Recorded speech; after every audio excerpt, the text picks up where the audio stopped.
Hey there! In this video we're going to be following the build progress of a mini bass.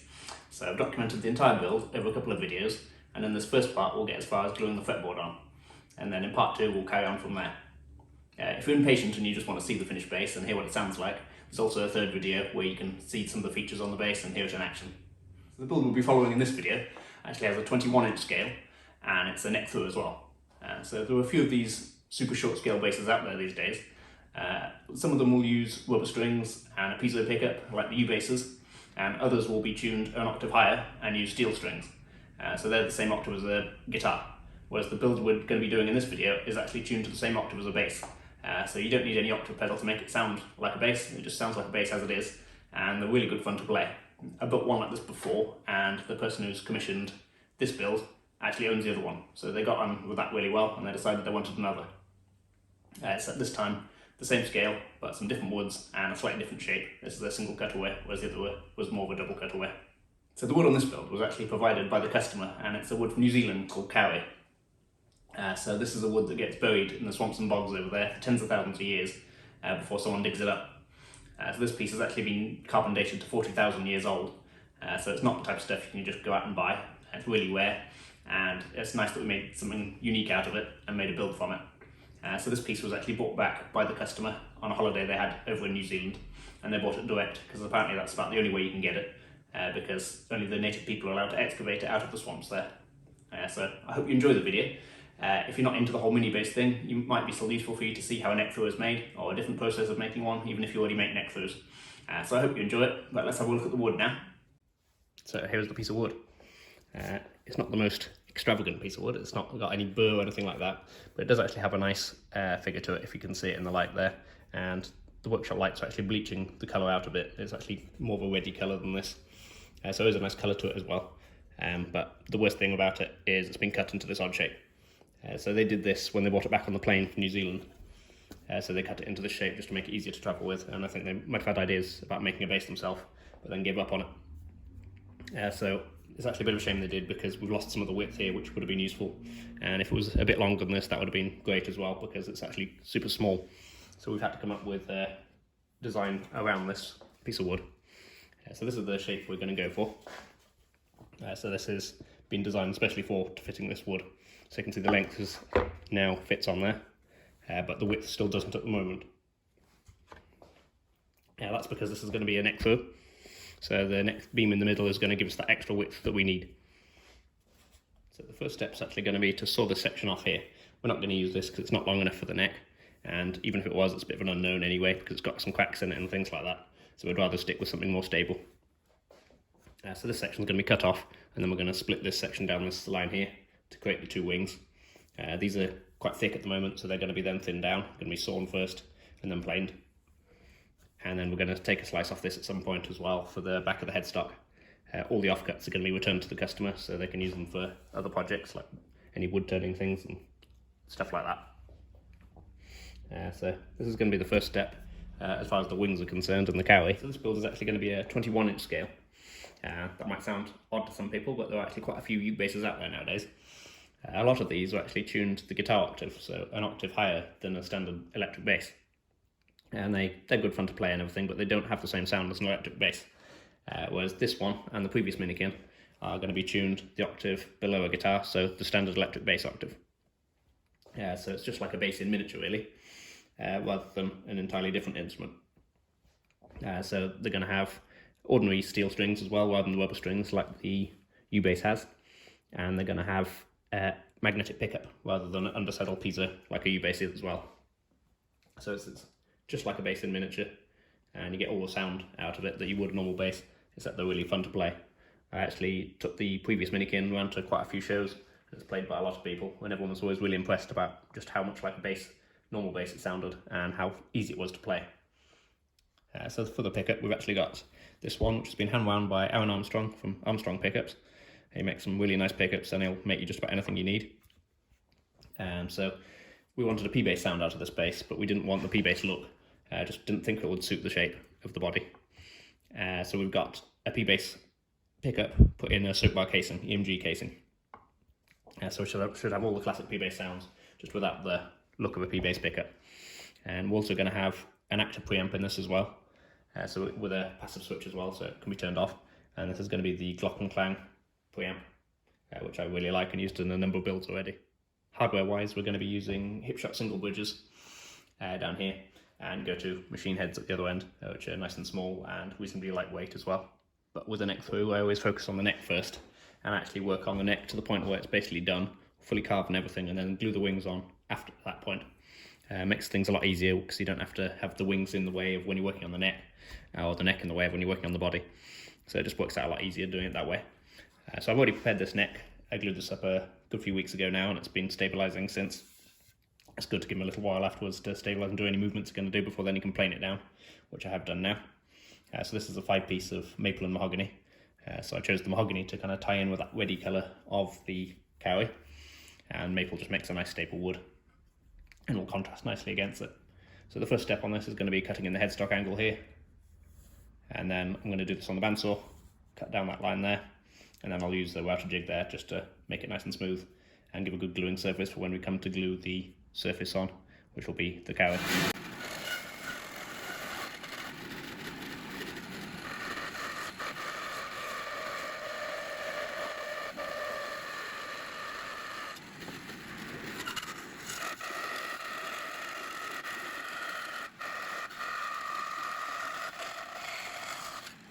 So I decided to do some work on the wings rather than the neck first, just because I wanted to see what we've got with the wings, because some of the critical measurements are going to be dictated by how much thickness we've got here. And you may have seen, as I was resawing it then, there was a large crack which ran right down the middle of this. But I was fairly sure there was going to be enough material to be able to use it still, because it was kind of running out of the blank rather than into it.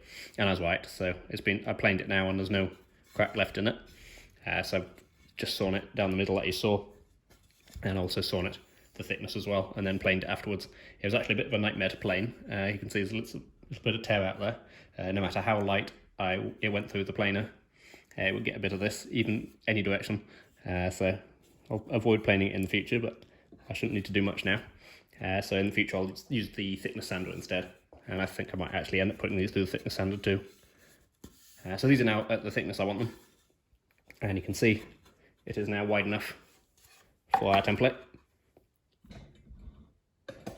So now I'm going to switch my attention probably to the neck now. So this base is going to have an angled headstock rather than a straight one like a Fender style. So I've drawn in my angle here. This is a 12-degree angle. It's what I normally favour, somewhere between 10 and 12 I like. Any more than that, it's just not needed, and any less than that you can maybe not have such a good break angle on the strings. So I'm going to cut this first on the bandsaw, just down this line here, and then I'm going to follow up with a router jig to give it a nice smooth surface afterwards.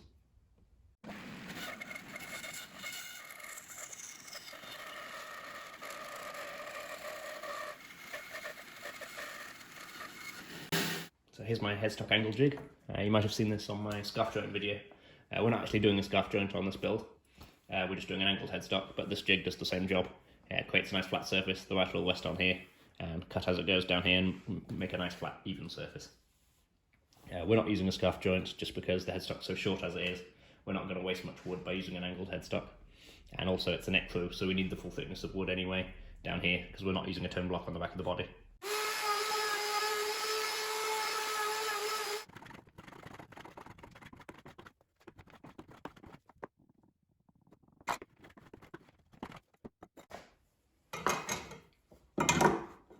So after going through the router jig, I've just given it a quick go with the block plane, just to get it 100% true. You can see now it's square across this line before. It was slightly skewed coming out of the jig, but only a tiny bit. So I need to plane this side a bit to bring it back into line. So that's now done. I'll be gluing some ears onto this headstock a bit later on, because it's not quite wide enough for the headstock. That's a kind of normal procedure with the neck through, that you have the ears glued onto the side of the neck. So now we're going to wrap for the truss rod. I'm going to use the edge guide on the router here, so this will follow the edge all the way up the nice square neck blank. I've got a clamp to stop it on this side from going too far, so this is my stopping point, so the router will hit that and I'll stop there. And I've got one on the other side, just to make sure I can find the centre easily. With the router and the edge guide, I've got a little hole there, which indexes the router bit into the dead centre. So I've got one of them there, and there's one at this end as well, under the router at the moment. So that's just to make sure I get that started in the right position. The edge guide's all set up right. So it's just like a way of checking everything's okay. And you can see on this end I've got an offcut, the offcut from the headstock we've got under here to support everything, so the router doesn't fall off the ledge down here. And also it's dead level on this side as well, so the edge guide can still follow it. So now right onto the truss sword. I'm just going to tidy this end up. This is the last fret end, and you can see it's got a round, where the router bits obviously cuts a round end. So I'm going to make that square to match the end of the truss sword. So you can see it's got a bit of a gap at the end, which I don't like. It doesn't affect anything, but I just like to make it square and make it match and make a good fit. So I'm just going to chisel out that to make it square, and then that bit truss sword in.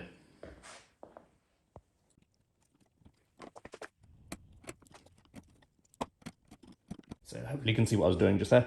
Just made a nice square edge for the truss rod to push up against. You don't have to do that. I just like everything to be tight fitting as possible to reduce any chance of any unwanted vibrations creeping in. I've also routed the whole thing a couple of millimeters deeper, as you can see, than the truss rod itself. That's to allow room for the filler strip. I find this also reduces any chance of vibrations creeping in, because it keeps the truss rod really snug and tight against the back of the net. So it's something I've always done on my builds, and I find it has a really positive effect on the actual sound of the bass. I'll be using a maple filler strip on this one. I've got loads of them planed already, so this is just going to be inserted into here with some tight bond glue. Make sure it's a nice tight fit, and then it'll be planed off afterwards. So here's the strip. You can see that's a tight fit. So this is just going to have tight bond put on both sides, and then it's going to be pushed in there. I will clamp it as well, just to make sure it's right down there. You can see it's quite hard to get down there. That's how you want it to be. So now I've actually attached my template to the neck blank. I've done that with these two screws. One's going through the pickup route here, so this won't leave a hole because the pickup route will remove the hole. And one's going here, which will be under the fretboard, and this is in the first fret area. You can also see I've got these smaller indexing holes here, one there and one there, and these are going to be used when it's time to glue the fretboard on. These are going to go through the actual fret slots. This goes through the last fret, and this one goes through the first fret. So you won't see those holes either. So these indexing pins and screws are really useful, because if you want to take the template off and back on, it ends up in the exact same spot, and it just helps keep everything aligned. So next up, I'm going to be cutting out the wings, which is why the template's on. So I've just put the template on with these screws, then I can hold the wing up to that as if it was glued, and then draw around it. Ordinarily I might use a router, in fact I normally would, but I'm actually not going to this time because of this wood. It's quite splintery and prone to tear out. You can see I got some tear out when I was planing it, no matter how light the passes were. It wasn't easy to work with. So rather than risk, because it's a valuable wood, rather than risk anything with a router, I'm going to use the bandsaw, just cut around it first, and then use a spindle sander to sand to the line. It takes a bit longer, but there's no risk involved, so I think that's the way to go with this.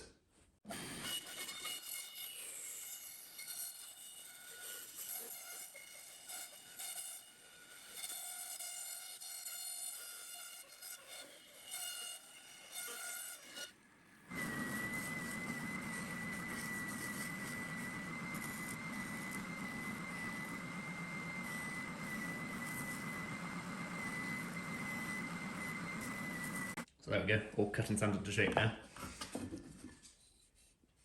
You can see there's a few waves and stuff left from the sander, but much better than any tear out from the router. So these will just need finer sanding now, or filing, to get rid of those little waves and make everything nice and smooth.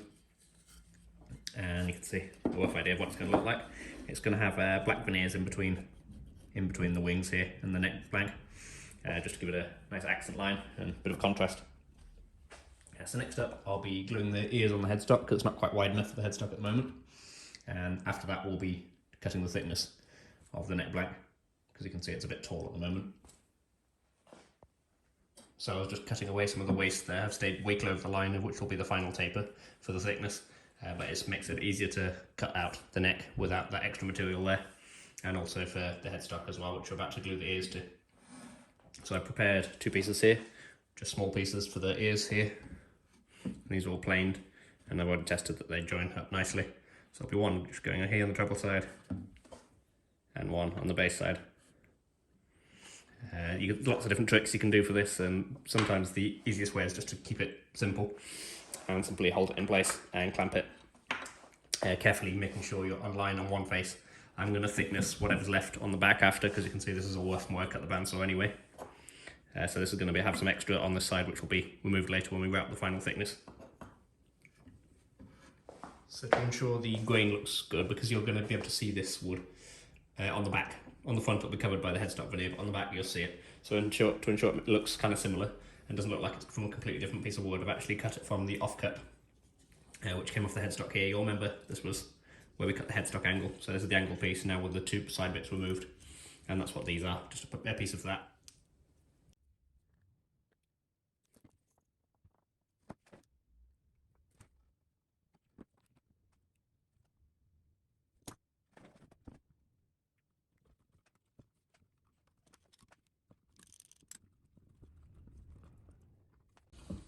And there we go. It's a little bit fiddly to get the first two clamps on because it wants to slip on the glue. I have used alignment pins before, but they can be a bit of a pain getting them in the right spot. So nowadays I just do what I just did then and just carefully line them up. It does slip a bit, but you gotta just keep correcting it and then slowly tighten the clamps up until you're nice and level across the top, which it is now. A little tiny bit of a lip, but that's fine. It'll be sanded anyway, but it's really small.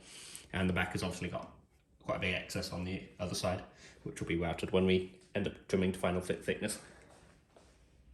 So now we're going to thickness the headstock and bring these two ears of glued on back level with the headstock and go a tiny bit deeper as well to remove these marks in the back of the headstock. And we should end up with something about 12mm, and then the remaining thickness will be made up with the faceplate on the front, the head plate. So to do this, I've just drilled my two of the tuner locations through the headstock, and then I've countersunk them on the back so I could screw this into the fixture without danger of the router hitting these screws, because these are quite well below the surface, so there's no danger of that happening. So this allows me to screw it in there, and it holds it at the right angle for it, which is obviously the face of the headstock flat against the surface. And I've got these couple of little stops here, which will stop the router going too far this way. So that's what we're going to do now.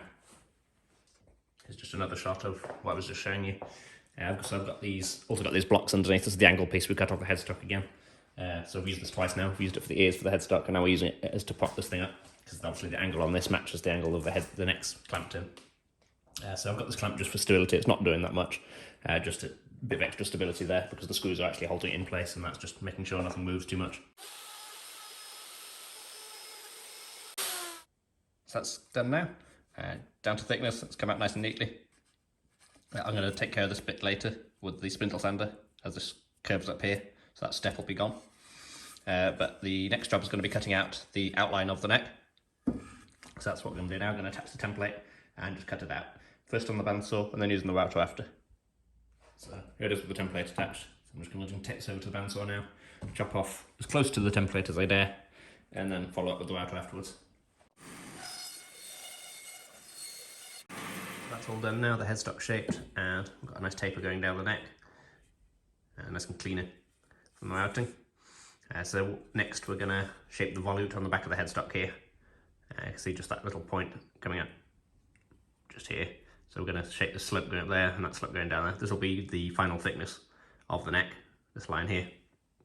So it's literally just shaping this slope here, and I'm going to use the spindle sander for that. That's what we're going to do now.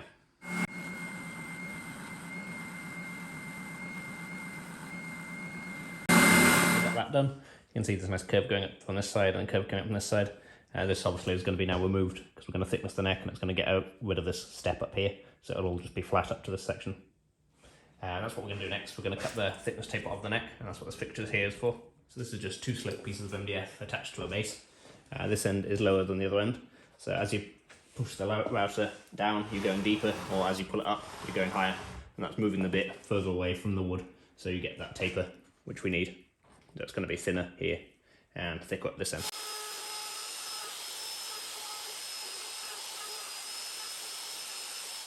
And there we go, that's the taper cut now. So we've got about 14mm up at this end and about 17 down here. So when the fretboard gets added to this, this will be 20 and 23. So that's kind of a fairly slim and nice comfortable thickness. I'm going to sort out this section here a bit later. This is going to be carved up into a slope to join the body. But next up we're going to turn our attention to the fretboard, and we're going to put the radius into that.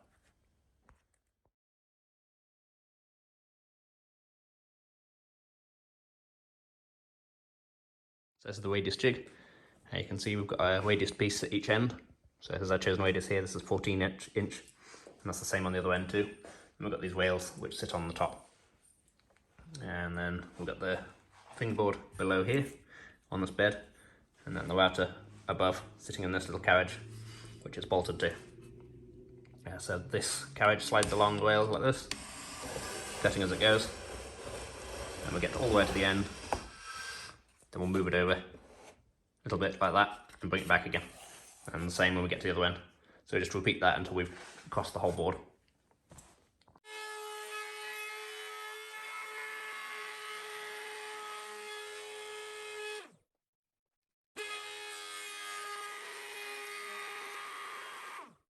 So that's the radius cut. You'll notice I've done this when the board was still square rather than tapered in the width. That's because you can get these little chipping out bits towards the edge, which obviously doesn't matter when the board's square like this, but if it was fully tapered already, they could actually extend into the neck, and then you'd either have to repair them or use a different fretboard. So I always do it when it's square, so that kind of deals with that problem. And you also notice I have a bit of extra length on the board as well, quite a lot in this case because it's such a short fretboard, and that's because I use this area to set the depth. So you can see there was when I was figuring it out, I went a bit too deep, so then I made adjustments from there and cut the rest of the board after having made those adjustments. The next job now is going to be cutting the taper because the radius thing is now done. We're going to use these indexing holes here, one there and one there, and these line up with the template, and then the template lines up with the neck, so all three index with each other. So here it is with the template attached, and you can see little pins going through, keeping everything in place. And this is also attached with double-sided tape also, because I don't want to just rely on those keeping everything 100% in place during it. So next we're going to go to the bandsaw and chop away all the waste, and then we're going to use the router afterwards to trim it to the final dimensions.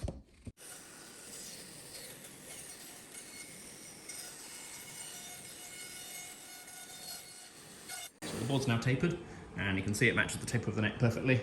It's no bigger or no smaller, it's just perfect. And the indexing pins, they line up where they're supposed to in the holes below, so when it comes time to glue this on, it's just going to be a case of putting the clamps, obviously the glue and the clamps, and these will keep everything in place. So now we're going to move on to our next job. So the reason I switched over to the fretboard at the time I did to cut the radius is because I wanted to know how much thickness we're going to end up with in the fretboard. So after you cut the radius, you never know quite how much you're going to lose when you do it. We only lost 1/4 millimetre in this case, which is great, so we've ended up with 6 millimetres, it was 6 1/4 before. So now I know that this is 6 millimetres, that tells me how much I'm going to have to recess down here by. Our bridge is 10 millimetres high, and this is 6 millimetres, so this area here needs to sit 4 millimetres higher to create the 10. So that's going to be our next job. We're going to cut this area down here, down by 4 millimetres. To do this, we're going to use this fretboard template again, with the same one we cut the fretboard with, and this is going to help us cut this ledge down here, down the side of the neck, and the area immediately by the heel. And then we can remove this template and use a simple kind of box, like we did with the headstock, to cut this area down.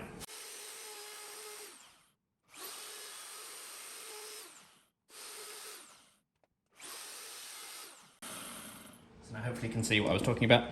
I've just cut this down 4 by 4 millimetres, and now we're going to make all of this match that, bring this down to that level. And if I put the wing next to this, now you can see this is exactly the same height as this area here. So I just followed up after doing the section around the heel in this box here, just like we did the headstock, and you can see the finished result now. So you can see that this little step there is what we're just cutting, and then this is dead flat along there all the way, and it's the exact same thickness as the wings as well. So next we're going to glue on the headstock front up here, and then we can glue on the fretboard after that. So now we're going to glue up our headstock veneer. So this is all ready, I've masked off everywhere that needs masking off, and this will be removed during the glue up. I won't wait till it's set because this masking tape will actually stick with the glue, so I'll remove it after I've applied the glue and it's finished squeezing out. So that's all masked off, and then I've got a piece of the Kauri for the front. This is rough on the front, just because it's been thicknessed with the router. The back is smooth because it's been through the planer. So this, the smooth side is going down, and in between that we've got this black veneer here, and you can see I've drilled holes through both of the headstock pieces, the veneer and the Kauri, to line up with these tuner holes. So the screws are going to go in through the back. Those ones we used earlier, those same 2 holes, they're going to go through those holes and through both of these. These are positioned just in the right place, so it's going to be square across here. That's very important to make sure it's square across there. And the black actually goes a little bit further than that, just to make sure we've definitely got enough. So So that's going to actually go a bit further beyond there, because that can be trimmed off afterwards very easily just with the scalpel. It's much better to have too much than too little, because if you stop the black before you end the other veneer, it's going to look a bit weird from the side where you view it. So that's what we're going to do now. We're going to put 2 screws in through these, and then we're going to use this flat piece of MDF as a caul on top. You'll also notice I've got this piece of masking tape over the truss rod access. That's just to stop any glue getting into the truss rod route. This is going to actually stay there during the glue up. I'm not going to take it off, but it's not enough to affect anything just because it's super thin and it's the paper kind rather than plastic. It's also going to be taken off when we end up cutting into our truss rod access after. So we're going to glue the veneer on, then we're going to have to gain access to the truss rod afterwards. So then we're going to cut out this slot, and at the same time we'll be taking out this tape. So it's going to stay there for now and then be removed later.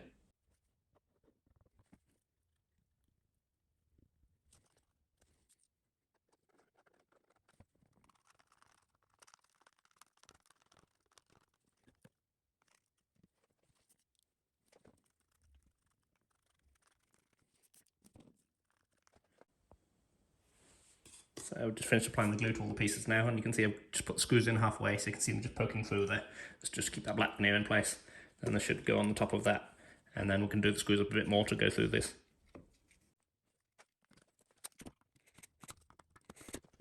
So this is all ready to go now. You can see the screws just poking through there. I've also got the caul covered in parcel tape as well to stop this sticking, in case there's any glue on the surface. We don't want that to get stuck to it. And you can see I've drilled a couple of holes here as well, one there and one there, to go where the screws are, just to make so this can go flush to it. So I'm going to put that in place and put the clamps on now. So the glue's now all dry, so I can cut these veneers down to size and then sand them flush to the edges of the headstock, and take the screws out obviously as well. You can see it's a nice tight joint all the way along, so there should be no gaps or anything like that. So here it is all now trimmed back. I did that just on the bandsaw and then with the spindle sander. Figured you'd see me use those enough by now, so I didn't think you needed to see me do that. But yeah, it's all flush now. I can see the accent down there. And I've also sanded this top surface to 120. It's a good idea to do all the coarse sanding before you drill these holes, the tuner holes, just because the sandpaper can catch on these, then you end up with scratches, like deeper scratches than you want. So the next job now will be to cut the truss rod access here, and then we can start thinking about gluing our fretboard on finally. So that's the access cut for the truss rod. I just drilled a series of holes in a row, about 1/4 inch diameter. So not too, I don't want to drill the same size as the route itself, just in case I was off by a tiny bit, because then you'd obviously see that I was off. So I drilled it smaller than needed, and then just cut to the edge with a chisel, using the small chisel there and shaving it to the side using the truss rod route as a guide, just like that. And then when I got to the end here, I used a Dremel with a spiral cutter just to cut this semicircle there. So next up now we're going to glue on the fretboard. Okay, so I've just put a load of masking tape down just to make sure there's no glue getting everywhere we don't want it to. I've used the vinyl stuff down here because this will be especially annoying to glue up down this area, because this is that little shelf what joins onto the wing. So it'll be annoying to try and clean up from there. So I've put some tape here just to try and stop the worst of it. I'll also wipe it down before the glue's dry. Same goes on this end piece here, because that'll be a bit of a difficult bit to clean out any dried glue from. Thanks to our indexing pins, this is going to be really easy. We're just going to line these up, put the glue on, line these pins up, and then put the clamps on. On a longer fretboard, I would often use cauls which go down either side, just to distribute the clamping pressure, but as it's such a short surface for this, such a short neck, I'm just going to put clamps down either side of the neck, and that should be fine.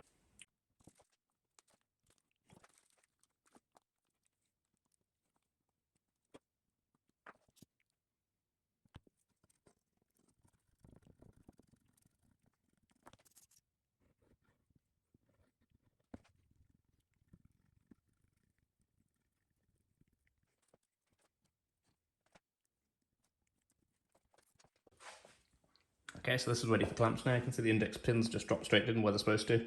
I haven't masked off the top of the fretboard because this is yet to be sanded, so this is all going to be sanded anyway. So there's no point doing that. So now I can go ahead and apply the clamps to this and then give it some time to dry.